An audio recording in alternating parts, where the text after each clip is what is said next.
Some of our oldest stories are to be found in the Bible, and Christians like to point towards them as an example of moral teaching. But it's hard to see how they do so in good faith, particularly when we're talking about the Old Testament. Take Noah, for instance.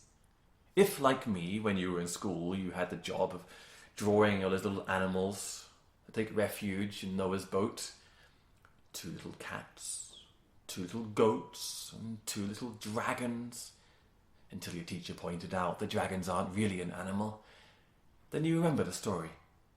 God tells Noah that a great big flood is coming, and he better build himself a bloody big boat if he wants to survive it. Noah listens, takes 2 examples of every animal on board and his family, and everyone's nice and happy and safe and sound.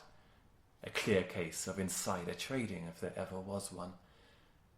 But meanwhile, everybody else, outside the boat, is drowning. Tens of thousands of millions of people. The Bible isn't very clear on the extent of this genocide.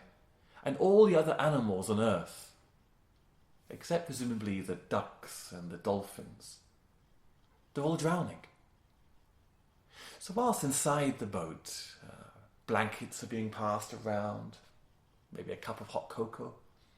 Oh, and look, the board games have been broken out.